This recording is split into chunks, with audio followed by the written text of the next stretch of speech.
सुप्रभात।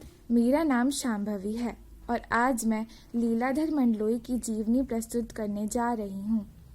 1954 की जन्माष्टमी के दिन छिंदवाड़ा जिले के एक छोटे से गांव गुड़ी में जन्मे लीलाधर मंडलोई की शिक्षा दीक्षा भोपाल से गांव गुड़ी और रायपुर में हुई।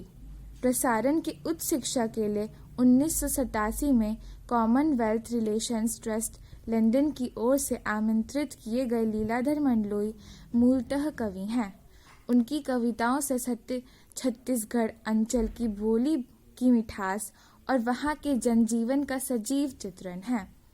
अपने रचना कर्म के लिए कई पुरस्कारों से सम्मानित मंडलोई की प्रमुख कृतियाँ हैं घर घर घूमा, रात बिरात, मगर, एक आवाज़, काला पानी और देखा अंधेका। धन्यवाद। मेरा नाम तान्या है। आज मैं प्रेमचंद जी की जीवनी सुनाने जा रही हूँ। 31 जुलाई 1880 को बनारस के करीब लम्ही गांव में जन्मे धनपत राय ने उर्दू में नवाब राय और हिंदी में प्रेमचंद नाम से लेखन कार्य किया। निजी व्यवहार और पत्राचार धनपत राय नाम से ही करते रहे। उर्दू में प्रकाशित पहला कहानी संग्रह सोजो वतन अंग्रेज सरकार ने जब्त कर लिया। आजीविका के लिए स्कूल में मास्टरी, इंस्पेक्टरी, मैनेजरी करने के अलावा उन्होंने हंस, माधुरी जैसे प्रमुख पत्रिकाओं का संपादन भी किया।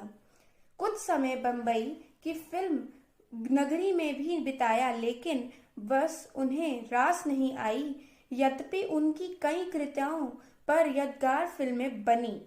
8 अक्टूबर 1936 में उनका देहावसान हुआ।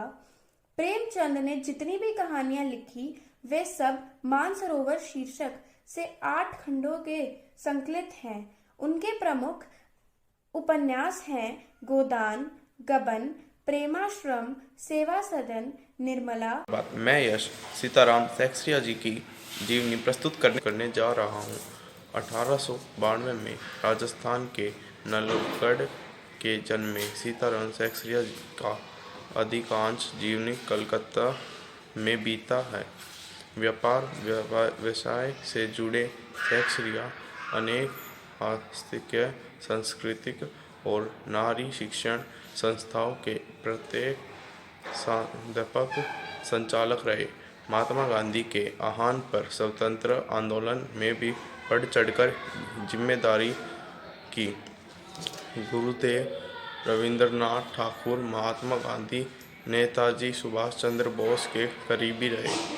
संघीय आंदोलन के दौरान जेल यात्रा भी की।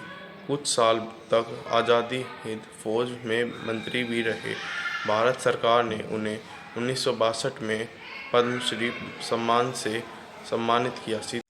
सुप्रभात। मैं आपके सामने मुंशी प्रेमचंद की जीवनी प्रस्तुत करने जा रहा हूँ। उपन्यास सम्राट कही जाने वाले मुंशी प्रेमचंद की साहित्यिक जीवन का आरंभ 1901 से हो चुका था। आरंभ में भी नवाब राय के नाम से उर्दू भाषा में लिखा करते थे। उनकी पहली रचना प्रकाशित ही रही, जिसका जिक्र उन्होंने पहली रचना नाम अपने लेख में किया। उनका पहला कहानी संग्रह सोजे वतन प्रकाशित हुआ। देशभक्ति की भावना से परिपूर्ण इस संग्रह को अंग्रेज सरकार ने प्रतिबंधित कर इसकी सभी प्रतियां जब्त कर ली और इसके लेखन नवाब राय को भविष्य में लेखन न करने की चेतावनी दी, जिसके कारण उन्हें नाम बदलकर प्रेमचंद के नाम से लिखना पड़ा। उन्हें प्रेमचंद नाम से लिखने का सुझाव देने वाले दया नारायण निगम थे। प्रभात। मेरा नाम कक्षा 10वीं का छात्र हूँ। आज मैं आपके सामने कवि का जीवन परिचय सुनाने जा रहा हूँ। कबीर का जन्म 1358 में हुआ था।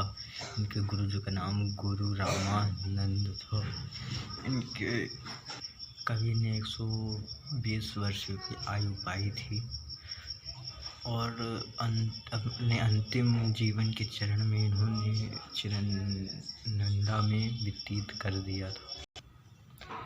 कबीर का जन्म एक हिंदू माता के पेट से हुआ था और पालन पोषण एक मुस्लिम घर में उनका हुआ था।